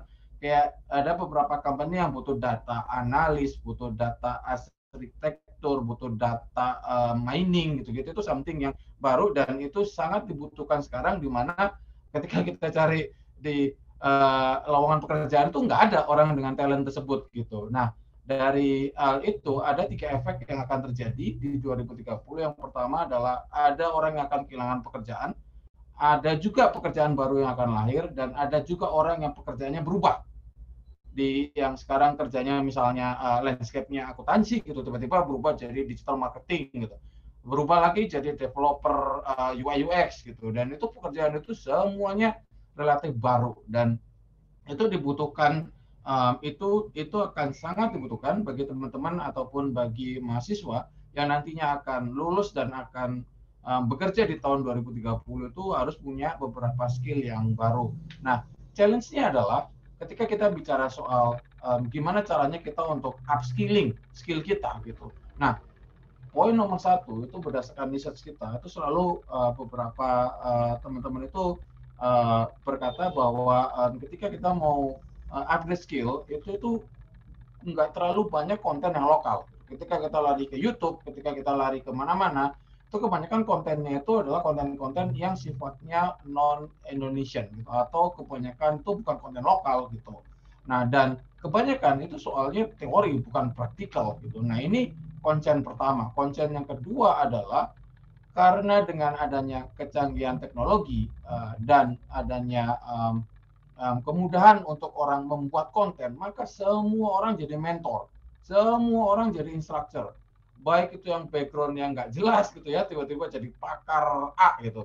And then terus ada lagi orang yang belajar sebentar di YouTube, habis itu bikin konten, terus dia ngomong saya pakar B gitu. Jadi mentor-mentor dan instructor itu semakin nggak relatable dan nggak jelas gitu.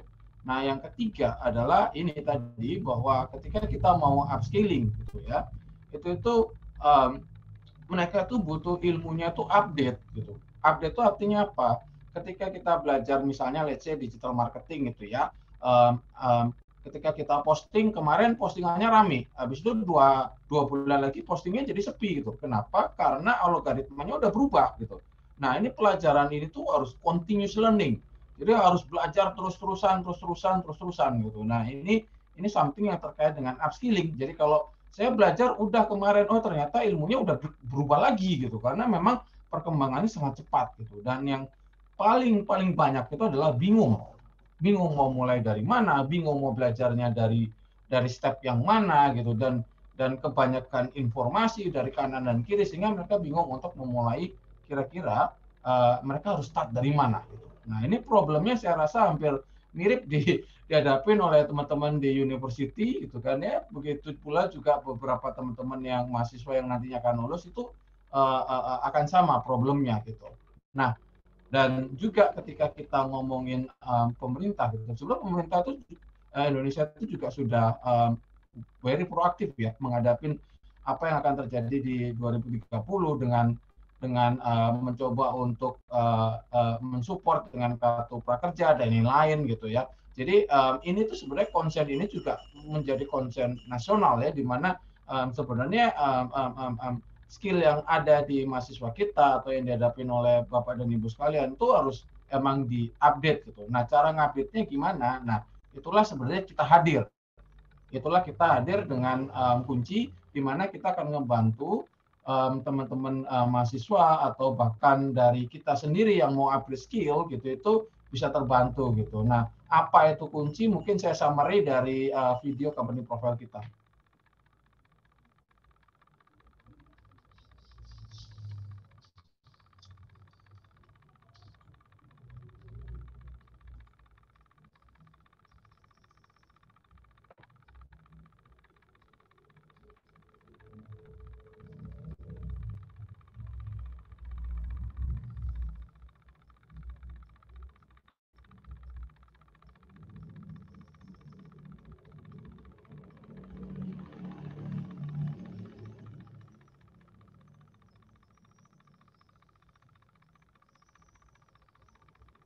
Maaf, suaranya nggak keluar, Mas Ardi. Oh, oke. Sebentar ya.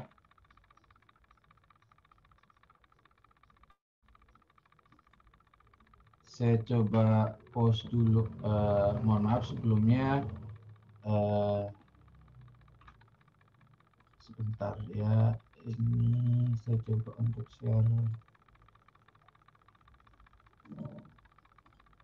Oke, kalau nggak saya coba terusin aja. Nanti saya bisa kasih linknya di sini untuk Bapak dan Ibu bisa lihat kira-kira aplikasi kunci itu seperti apa.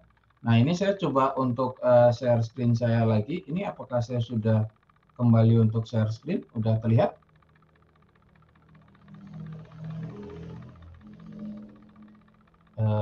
Apakah ini share? Saya soalnya nggak bisa lihat ini. Ya, ini udah di. Oke. Jadi kalau kita berbicara mengenai kunci, sebenarnya kunci itu adalah platform untuk belajar new skill, terutama untuk upscaling beberapa skill baru yang tadi saya sudah jelasin bahwa kondisi di 2030 gitu itu udah sangat membutuhkan teman-teman pertama untuk mahasiswa untuk belajar dan meningkatkan skill-nya gitu. Nah, kebetulan kalau kita ngomong kunci, kita punya 4 unique selling point gitu. Yang pertama, semua mentor, kita sebutnya ya, instructor atau kita sebutnya dengan mentor, semua mentor yang ada di aplikasi kunci itu lokal. Artinya semua adalah the best mentor yang ada di Indonesia. Yang dimana mereka itu memiliki hampir jam terbang yang lumayan tinggi dan semua keilmuannya itu diajarkan dengan cara praktikal gitu. Nah, yang ketiga adalah selain lokal praktikal, kunci itu juga personalized. Personalized itu gimana? Jadi ketika Bapak dan Ibu itu mendownload aplikasi kunci ataupun mahasiswanya Bapak dan Ibu mendownload aplikasi kunci, itu akan ditanyakan di depan, itu ada semacam onboarding proses, akan ditanyakan akan tertarik dengan minat belajar yang seperti apa.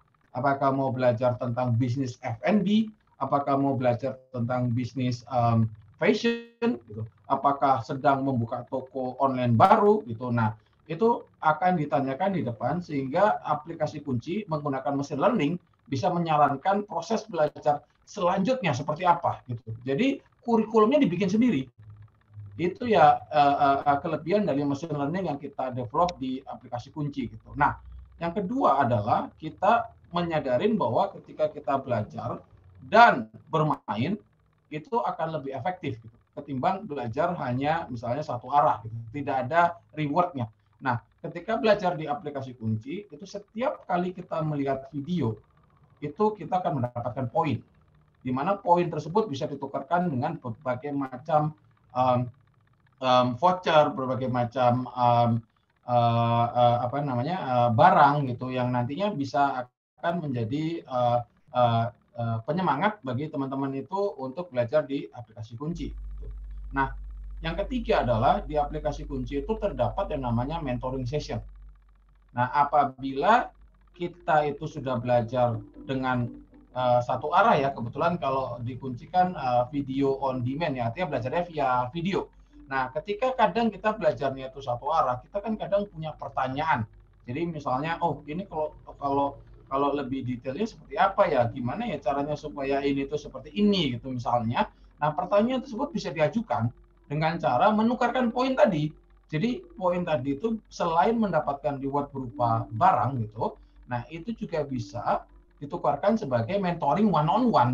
Jadi mentoringnya one on one. Misalnya Bapak ingin belajar digital marketing gitu dengan saya gitu, dan udah belajar modul dari saya gitu. Nah kebetulan poinnya udah cukup ditukarkan oleh mentoring one on one. Scheduling tinggal di schedule kayak ngebook jadwal dokter gitu-gitu ya. Jadi kayak ngebook jadwal meeting, tinggal dilihat di mentornya ada waktu atau enggak schedule untuk meeting. Nah, kalau one on one-nya itu mentornya tidak available, biasanya setiap mentor di aplikasi kunci itu akan bikin webinar, akan bikin semacam 2 jam gitu atau kohort kelas gitu, itu mereka akan bikin. Nah, nanti tinggal didaftarin aja di situ untuk sesi mentoringnya. Dan yang terakhir, kita percaya bahwa yang namanya belajar itu continuous. Nggak ada yang namanya belajar terus selesai. Dan ilmu itu selalu ke-update terus. Dan semakin ke sini ilmu itu durasi waktunya itu semakin pendek. Karena dengan perkembangan zaman itu sudah tidak berlaku lagi gitu. Nah, makanya kita bikin community di dalam aplikasi kunci. Di mana setiap kali kita belajar, kita bisa mendaftarkan di community, di mana community ini community mentornya. Jadi kayak misalnya saya sebagai praktisi untuk digital marketing, saya akan punya community di aplikasi kunci yang di mana setelah orang melihat konten saya, dia bisa bergabung di community saya gitu.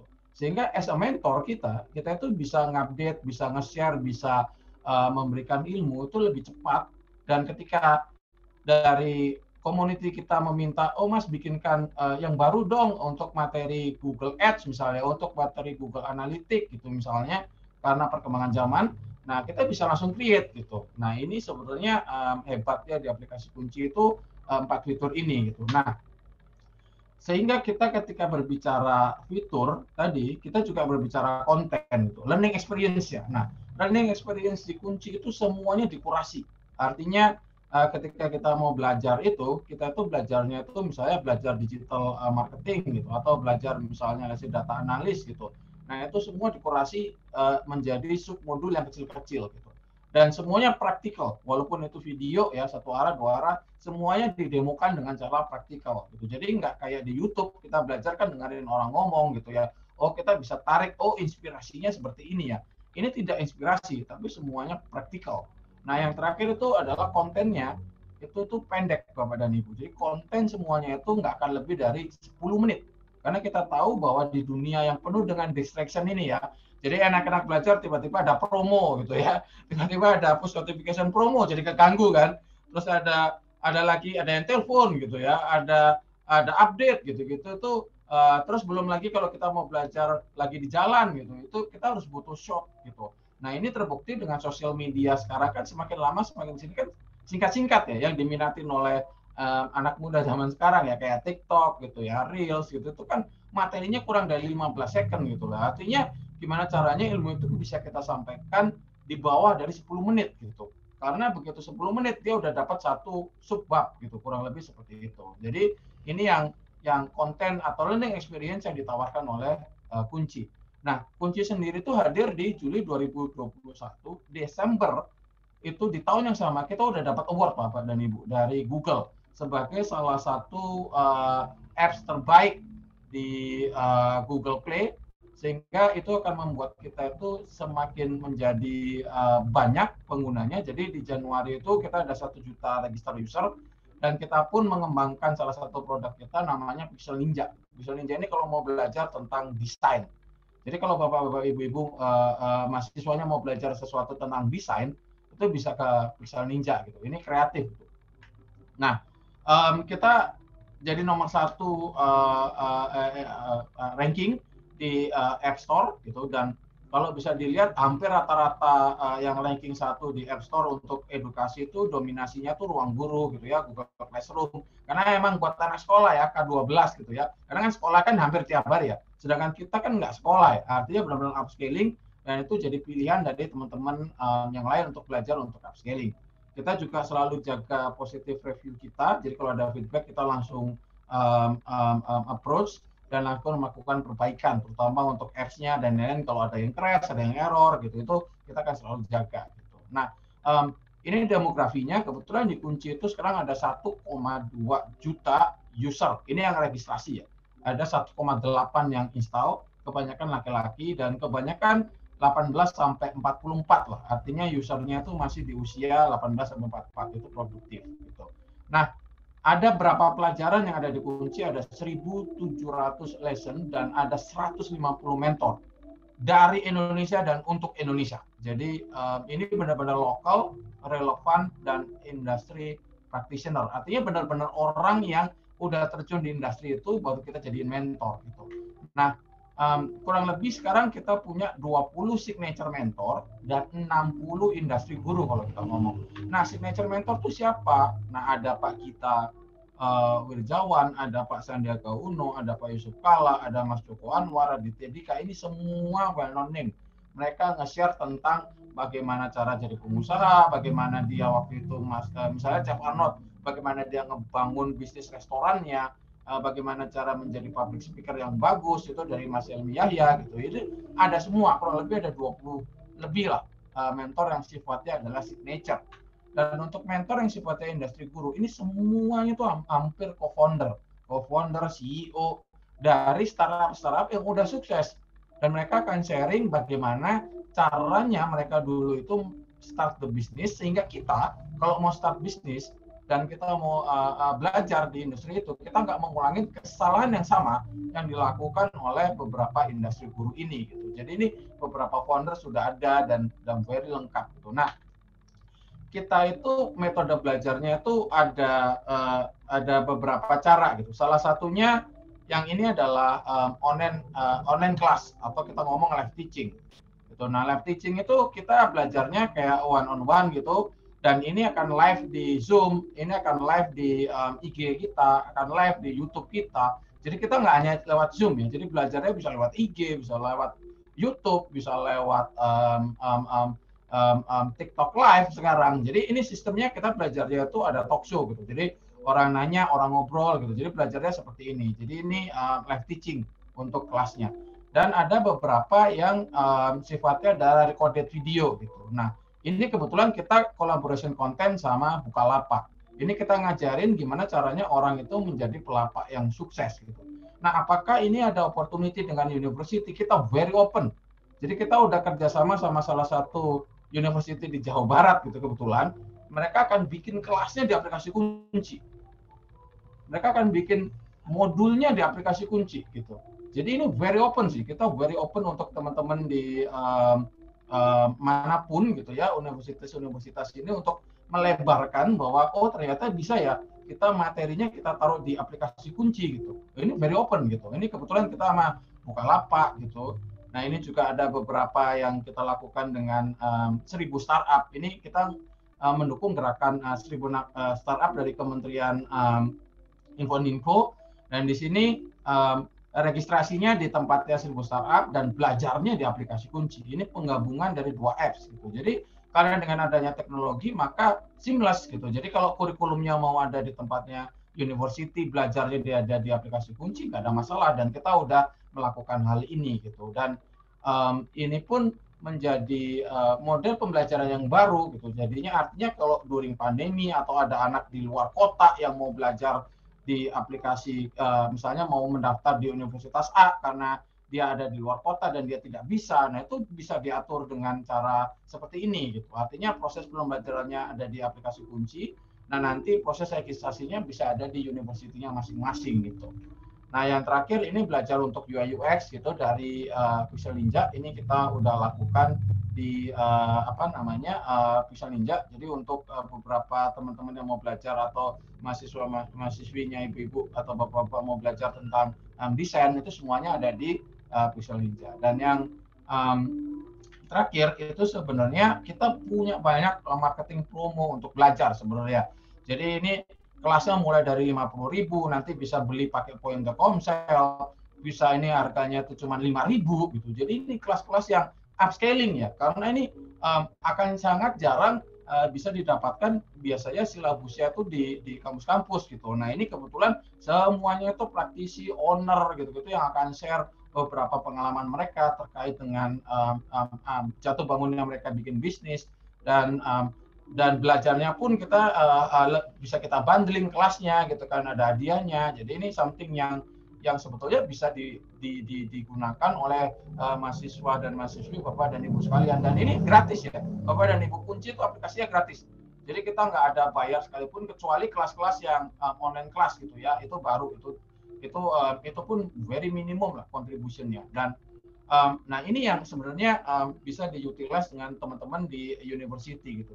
Kita mengencourage siapapun yang punya ilmu, baik itu skill keilmuannya itu udah tinggi ataupun masih rendah ataupun whatever itu, kita akan mengencourage untuk menjadi mentor di aplikasi kunci. Nah, benefitnya kan satu ya, positive impact, terus ada growth dan sukses, dan yang paling penting sebetulnya di sini nih biasanya bahwa kita bisa mendapatkan benefit berupa cash atau uang, di mana nanti kita bisa metodenya di aplikasi kunci itu revenue sharing Bapak dan Ibu. Jadi revenue sharing misalnya, let's say Bapak dan Ibu mau jadi mentor di aplikasi kunci, terus kebetulan mentornya kita bikin komersial atau dibuat berbayar, misalnya 200.000 gitu misalnya, setiap kali ada orang yang membeli konten Bapak dan Ibu, kita akan kasih 50%-nya ke Bapak dan Ibu. Dan production-nya itu di kita. Jadi Bapak dan Ibu nggak usah sulit loh. Mas, aku nggak punya silabus gitu, tapi aku udah 20 tahun punya pengalaman ngajar gitu misalnya. Nah, nanti kita punya tim expertise gitu, yang akan ngeliatin, membantu membuat kurikulumnya, dan dibikinin itu storytelling-nya, dan dibikinin copywriting-nya, Bapak dan Ibu tinggal baca. Proses production-nya bisa dilakukan di kita, atau kita bisa kirim tim ke university-nya Bapak dan Ibu. Jadi ini opportunity yang sangat lebar bagi teman-teman di university untuk berkolaborasi dengan kunci. Mungkin itu saja sih yang bisa saya sampaikan. Semoga ini bisa berguna bagi Bapak dan Ibu sekalian, dan bisa berguna bagi teman-teman di university yang mau mengembangkan model belajar baru yang probability ini bisa dibantu oleh kunci dan Telkomsel. Mungkin sekian dari saya. Terima kasih. Wassalamualaikum warahmatullahi wabarakatuh. Waalaikumsalam warahmatullahi wabarakatuh. Terima kasih kepada Mas Ardi untuk materinya sore hari ini tentang kunci ya, kunci. Oke, untuk selanjutnya akan ada materi yang diisi oleh Ibu Putu Rusmila Dewi Kesiman SPD MPD, yaitu tentang kegiatan pendidik dalam mengimplementasikan VR secara kompeten untuk mengajar dan membuat konten pembelajaran VR, dan dilanjutkan dengan demonya. Apakah kami sudah tersambung? Siap, Mbak. Oke, selamat sore Ibu Putu, kami persilahkan. Selamat sore.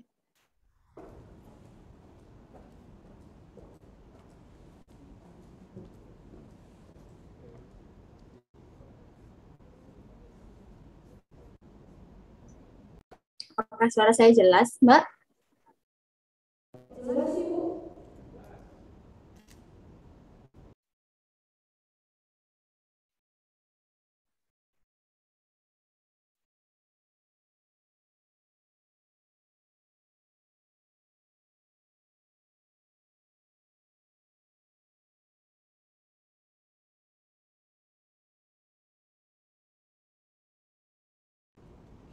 Itu masih di mute.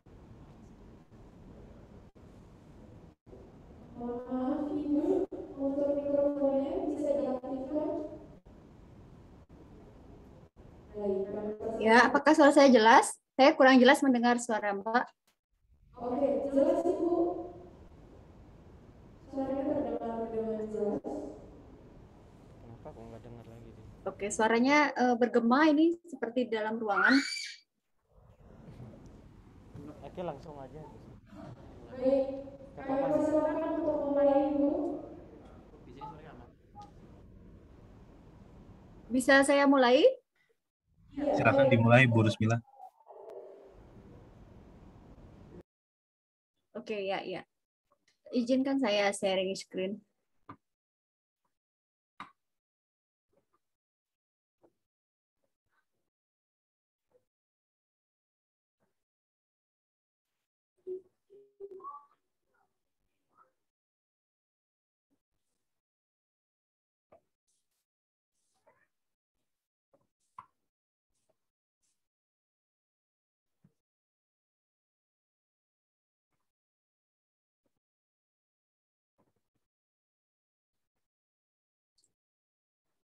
Apakah layar saya sudah terlihat, Mbak?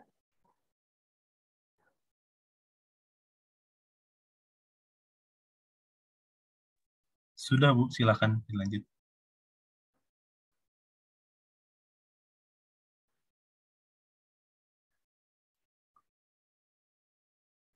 Apakah layar saya sudah terlihat? Oke, Sudah, ya. Bu. Baik, bisa saya mulai. Selamat sore, Bapak Ibu peserta webinar, jajaran direksi dan staf dari PT Telkomsel, kemudian jajaran pimpinan dari Kampus Ubaya, kemudian rekan-rekan saya dari Sinta VR dan Melia Lab, serta para peserta webinar pada sore hari ini. Om Swastiastu, Assalamualaikum warahmatullahi wabarakatuh. Perkenalkan, saya Putu Rusmila Dewi Kesiman. Saya adalah praktisi pendidikan, ya, guru fisika di SMA Negeri 1 Singaraja, Bali. Senang sekali saya bisa ikut terlibat dalam kegiatan yang luar biasa ini karena kegiatan ini terkait dengan bagaimana teknologi nanti menyentuh pendidikan di era digital saat ini. Baiklah, Bapak Ibu, rekan-rekan sekalian, saya akan mulai menceritakan sedikit pengalaman saya mengajar dengan menggunakan dan mengimplementasikan media virtual reality dalam menyajikan pembelajaran. Oke. Nah, Bapak Ibu dan rekan-rekan sekalian, apa yang saya hadapi sebagai praktisi pendidikan di era digital 4.0 ini itu ada beberapa hal. Yang pertama, itu pada saat ini guru itu bukan lagi satu-satunya sumber informasi. Kemudian yang kedua adalah bagaimana pemanfaatan TIK ini di era digital itu sudah dilaksanakan secara masif. Bahkan di era pandemi, lompatan-lompatan pemanfaatan TIK dalam dunia pendidikan itu benar-benar kita bisa rasakan di dunia pendidikan.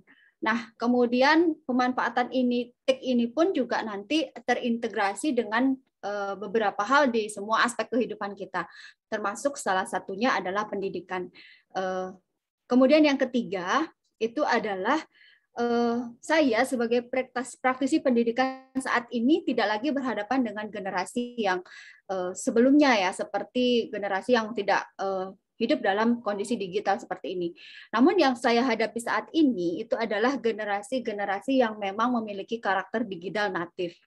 Artinya, dia dari sejak lahir, kemudian dia dibesarkan, itu sudah mengenal konten-konten digital, mengenal alat-alat digital yang secara tidak langsung dan langsung membentuk bagaimana pola kehidupan mereka. Nah, ini yang menjadi tantangan mendasar kita sebagai praktisi di dunia pendidikan, bagaimana menyajikan perkembangan teknologi ini masuk ke dalam pendidikan-pendidikan yang kita selenggarakan.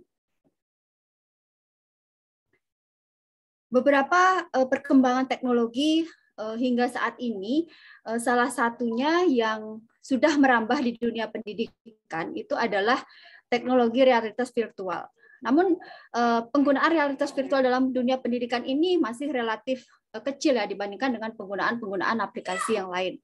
Sehingga ini juga menjadi satu tantangan kita sebagai praktisi pendidikan, bagaimana kita bisa belajar untuk mengenal realitas virtual, kemudian kita kenalkan kepada anak-anak kita, kemudian kita sajikan dalam bentuk media-media pembelajaran yang bisa menarik perhatian dan menyenangkan bagi siswa-siswa kita.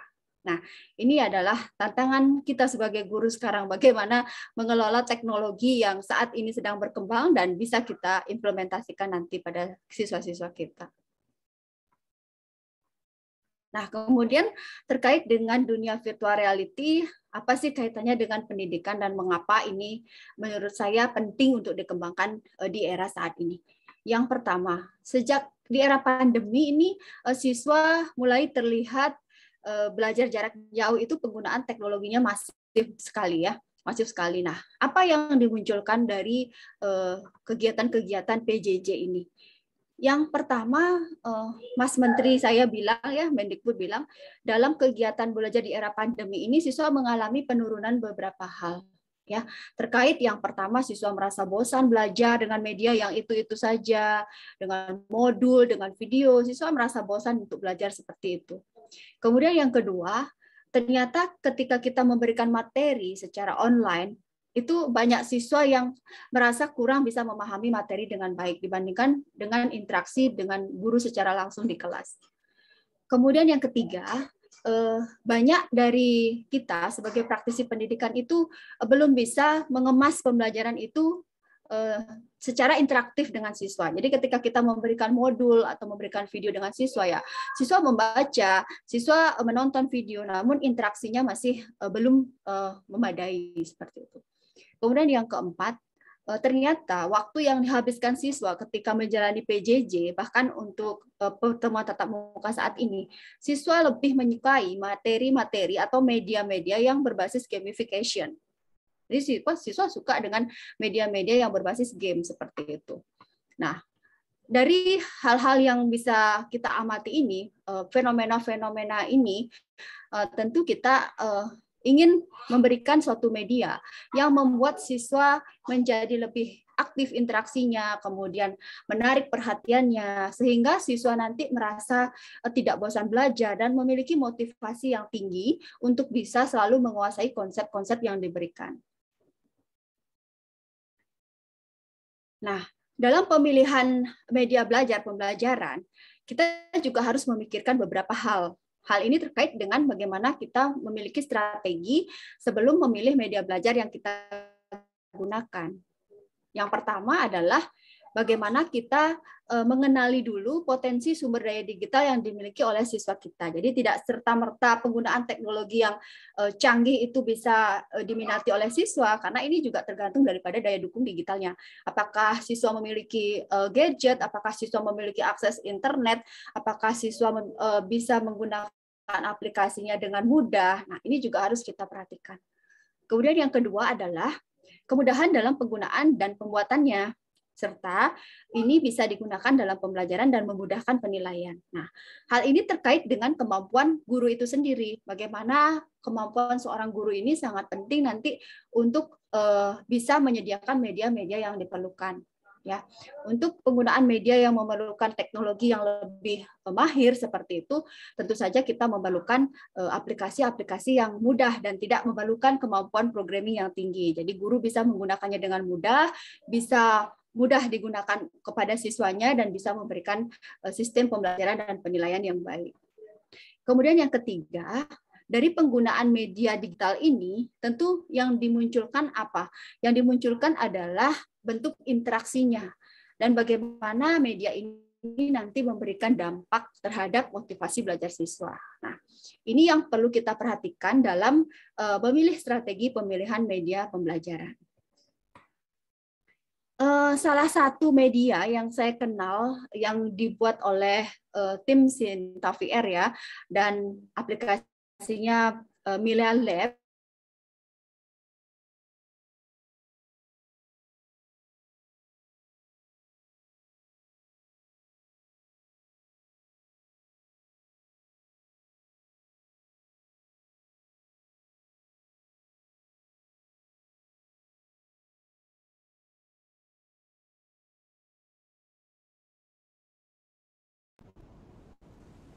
Sepertinya putus.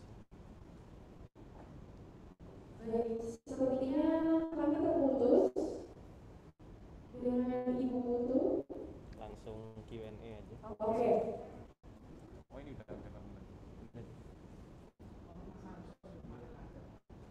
Apakah sudah bergabung lagi?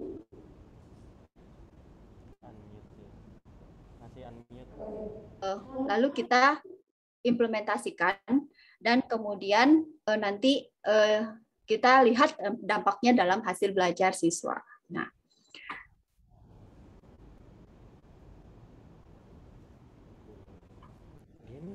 oke. Ketika kita menerapkan virtual reality di dalam pembelajaran fisika, maka ada 3 konsep yang saya pegang. Yang pertama, bagaimana nanti virtual reality ini berperan sebagai media yang mampu mengeksplorasi dan mengelaborasi konsep yang disajikan. Jadi siswa mampu mengeksplorasi dirinya untuk bisa menggali lagi pemahaman-pemahaman terkait dengan konsep yang kita ajarkan.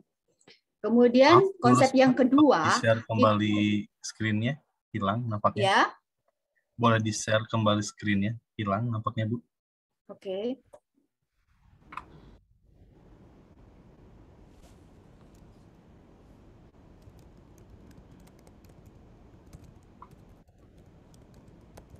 Sudah, Bapak?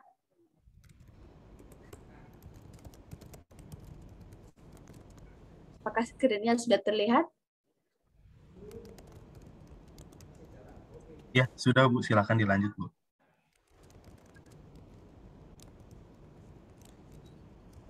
Baik, saya lanjutkan ya. Oke. Kemudian konsep yang kedua, bagaimana media virtual reality ini di dalam pembelajaran bisa memberikan pengalaman yang berkesan dan imersif kepada siswa. Jadi ketika siswa berinteraksi dengan media ini, siswa memiliki pengalaman dia seperti berada di dunia nyata. Nah, ini yang akan kita munculkan untuk memberikan pengalaman belajar ke Q&A langsung door prize saja ya. Oke. Sudah berapa, 7 menit, 5 menit lagi langsung door prize aja. Oke.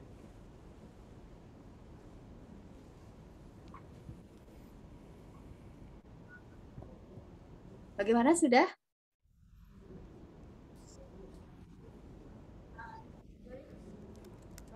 Sudah, Ibu? Sudah terlihat? Oke, ya. Saya lanjutkan, bisa, Mbak?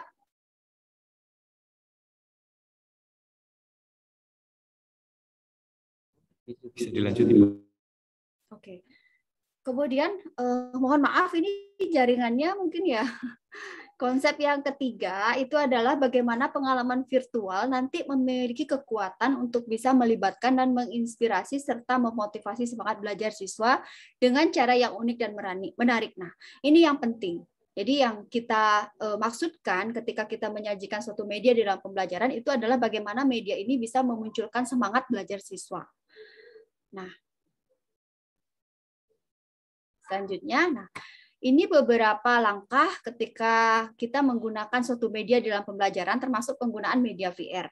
Jadi kita bisa memilih model pembelajaran yang sesuai dengan lesson plan yang sudah kita buat. Jadi misalnya ketika kita mau mengajarkan fisika, kita bisa memilih model-model yang memang membangkitkan nilai-nilai inquiry pada siswa. Seperti misalnya media VR kita gunakan dalam mengeksplorasi konsep di sini. Nah, di sini kita menggunakan penggunaan media VR ini difungsikan di dalam tahapan-tahapan pembelajaran yang kita sesuaikan, seperti explore, kemudian bagaimana mereka menjelaskan apa yang terlihat di medianya, bagaimana kemudian mereka mengelaborasi konsep-konsep yang didapatkan dengan pengetahuan sebelumnya dan membangun pengetahuannya sendiri.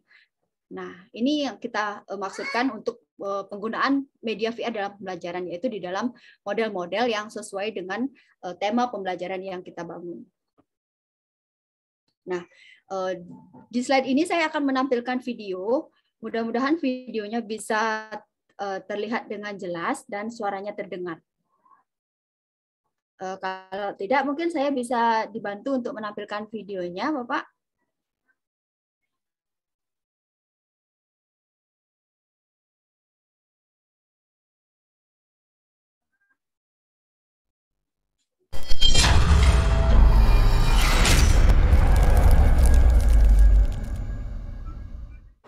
Om Swastiastu, perkenalkan, saya Putu Rusmila Dewi Kesiman, guru fisika di SMA Negeri 1 Singaraja. Tantangan pendidikan kita di revolusi industri 4.0 adalah bagaimana kita menghadirkan media pembelajaran yang menarik bagi siswa agar suasana kelas menjadi lebih menyenangkan. Salah satunya adalah menghadirkan media virtual reality kepada siswa sehingga siswa nanti bisa mempelajari materi-materi dengan konsep-konsep abstrak sehingga nantinya siswa mampu lebih memahami konsep dengan baik. Nah, bagaimana model pembelajaran dengan media virtual reality di kelas? Mari kita simak pembelajaran fisika bersama kelas 10 MIPA 9 di SMA Negeri 1 Singaraja dengan menghadirkan media virtual reality.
Oke, nah itu beberapa hal yang bisa saya tampilkan. Mungkin waktunya sudah cukup ya, Bapak, rekan-rekan peserta webinar. Langsung. Baik, Ibu. Ya, oke, baik. Terima kasih semuanya. Terima kasih Bu untuk materinya pada sore hari ini. Tepuk tangannya dulu dong untuk 3 pemateri kita.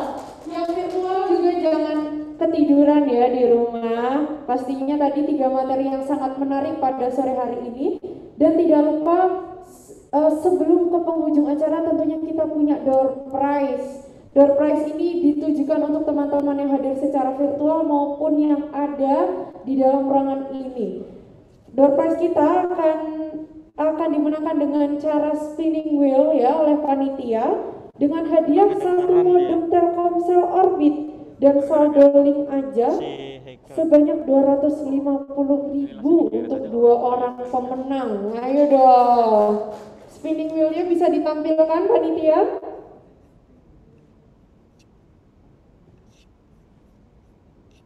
Nah, ini dia. Kita akan cari tahu siapa yang lucky pada sore hari ini sebelum berbuka. Wah, siapa nih? Kita dapat Bapak Dr. Agus Saleh MPD.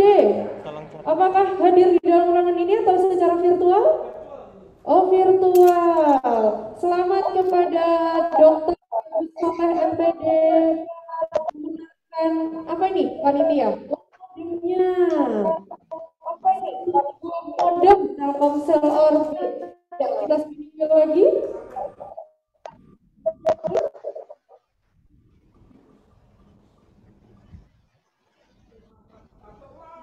Wah, Tri Setiawati. Ini ya. Oh, nggak ada. Oh, udah heboh banget nih bapaknya. Kami ucapkan selamat ya. Mendapatkan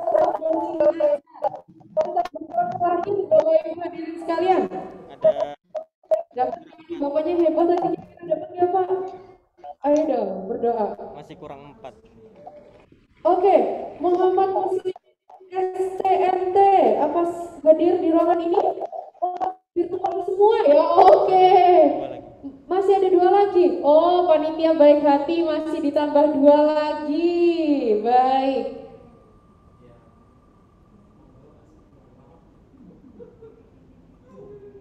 Oke, kita dapat Anggraini Rahmasari.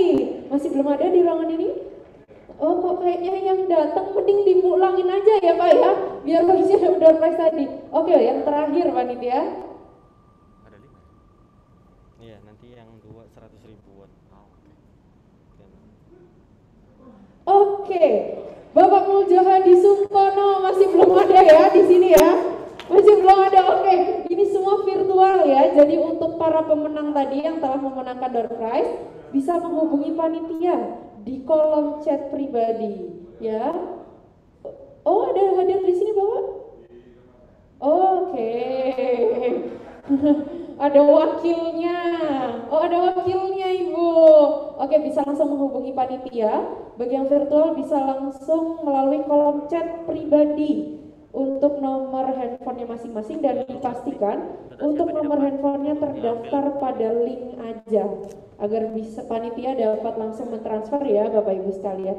Oke, kita sudah di penghujung acara ya panitia, Bapak Ibu sekalian, sudah mau jamnya berbuka puasa ya. Jadi untuk seharian ini, seperempat hari ini kita sudah menyaksikan tadi beberapa materi-materi yang menarik. Semoga dapat bermanfaat banget ya Bapak-Bapak ya untuk pembelajaran ke depannya. Oke, saya Ning Riris selaku panitia yang bertugas, saya mengucapkan permohonan maaf dan permintaan terima kasih atas kehadirannya pada sore hari ini. Sampai jumpa. Wassalamualaikum warahmatullahi wabarakatuh.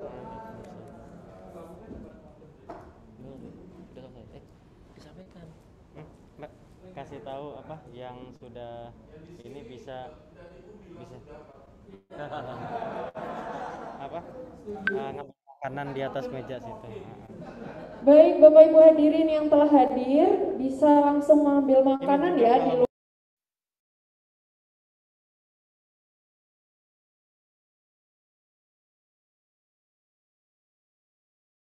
Mau apa? Yang mau survei nanti ada link aja juga untuk Pak.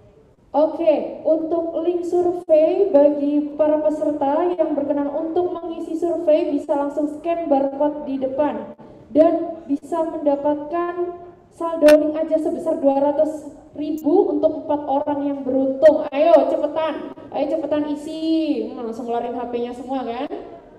Bisa langsung scan barcode di depan Bapak Ibu hadirin.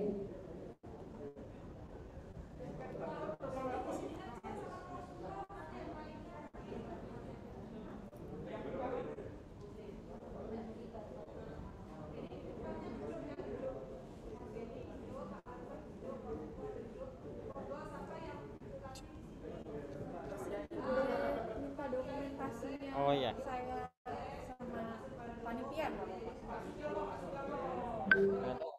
Ini enggak daftar ya sebagai. Iya. Pantas. Oh, masuk semua. Ini dari foto saya sudah di mana ada teman yang sudah daftar di link aja. Daftar semua ya. Sudah.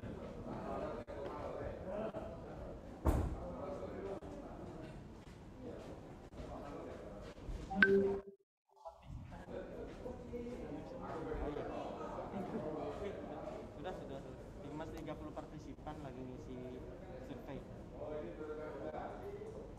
Mau foto sekalian di situ.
saat dekat ataupun jauh,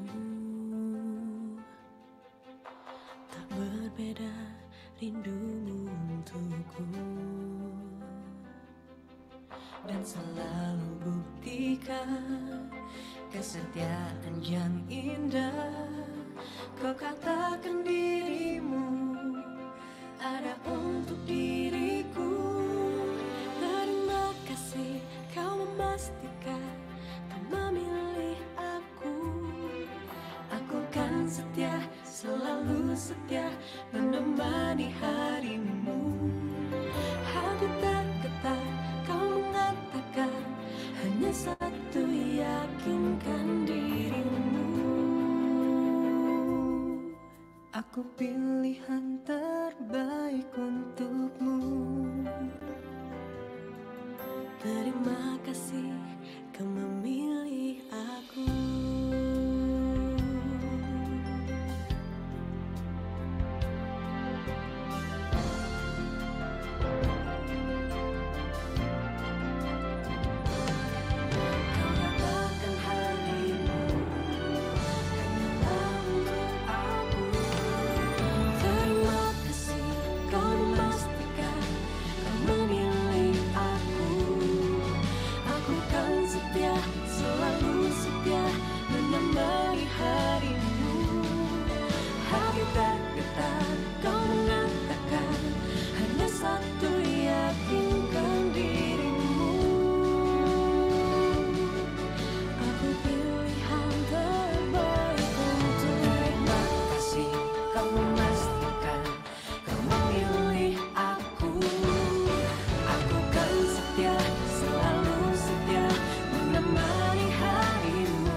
Terima kasih kau memilih